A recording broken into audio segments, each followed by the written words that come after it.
So, what is a narrative arc? Hi, welcome to First Editing. I'm Joellen, and today we'll discuss what is a narrative arc and how should you structure it, and what are the different types of narrative arcs that are out there. So, what is a narrative arc?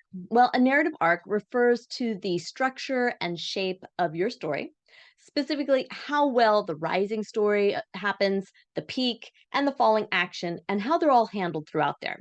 So it's not just about the sequence of events. It's a narrative arc is how you build the momentum. You develop your characters, you heighten the tension, and you make your way to the peak of the story, which we all enjoy. So if you visualize it, you can see that the rising peak and falling action are exactly what makes up the narrative arc. And that's very important. So, how should you structure your specific arc? Well, let's have a look. One of the most common narrative arcs is the three-act play with an inciting incident, a climax, and a resolution. It's very simple. So, starting off with an inciting incident during the first act, it's important to remember that it doesn't happen immediately at just the beginning of the story. You really need to lay some groundwork here and first put that into the introduction that you're having. So, you introduce the reader to the new world you've created. And only then is it time for the story's inciting incident, which is where things, change forever and set everything in motion for your protagonist. So it's very important. If you think about it in a romance novel, for instance, this is where the romantic partners meet. Think Elizabeth meeting Mr. Darcy in Pride and Prejudice. And while maybe a fantasy plot might work for you, you would introduce the protagonist to a new world. So think Harry finding out that he's a wizard. So the second act is the climax. And as the name suggests, this is where everything comes to a head. So we have Mr. Darcy successfully proposing to Elizabeth, and Harry goes through the final battle of Hogwarts. So before the climax happens, though, it's crucial to remember that there's a lot of rising action. So this is where the elements like plot point one, midpoint, and plot point two, those come into play. And it's all about building tension. So finally, in the third act, we have the resolution. And this is what the resolution contains the final scenes of your story. So it's a bit of a snapshot of what life looks like after the climax, and it gives you the opportunity to tie up any loose ends. So this is the point of the story where the detectives they basically return to normal life after a murder investigation is resolved, or where the characters get married in, say, a romance book. So again, this is your resolution here, and it's also where you get to focus on the ultimate message of the novel. So there are some great novels and examples of this, like the final lines of The Great Gatsby, and that reads, "So we beat on, boats against the current, borne back ceaselessly into the past." And this just basically encapsulates the central idea of the novel that the American dream is forever elusive. Another example is the final line of the Harry Potter series. "The scar had not pained Harry for 19 years. All was well."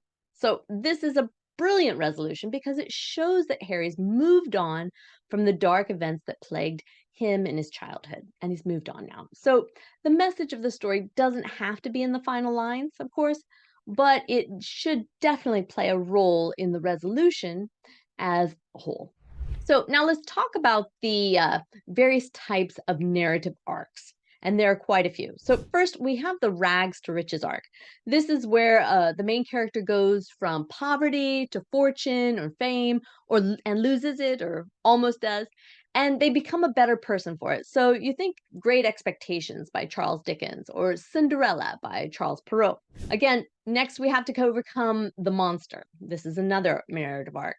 The protagonist has to stop a certain threat, which is often far superior. And this means they take on an underdog status and they need great courage to rise up to the challenge and succeed. So, some examples of this are Dracula by Bram Stoker or the film The Terminator.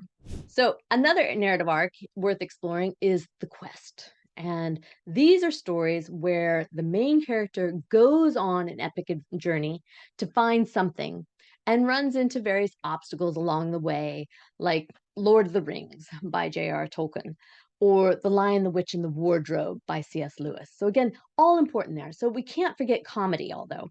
And of course, this is where the protagonist usually finds themselves in a confusing and funny situations. And comedies tend to get a happy ending. So, these are great arcs for romance novels, but they can also be plays, like A Midsummer Night's Dream by Shakespeare. So, let's take a detour and to children's literature, and let's talk about the voyage and return arc. Now, this arc usually involves a main character that visits a new world and returns home with a new perspective. So the voyage tends to start out well, but then the protagonist has to learn some valuable lessons or overcome some challenge to come back home. So it's like Alice in Wonderland by Lewis Carroll, or in the film Finding Nemo. So another popular narrative arc is rebirth. And this is where a character experiences an event that makes them a better person. An amazing example is A Christmas Carol by Charles Dickens.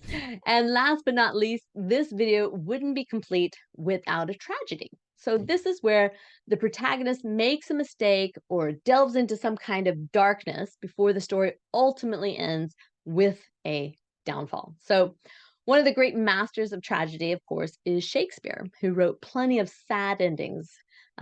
Just think of Romeo and Juliet, Hamlet, or Macbeth. Before we part for today, I have one last thing to discuss with you, and that is definitely defining the difference between a narrative arc and a plot. So, in simple terms, a plot is what happens, it is the events that make up your story.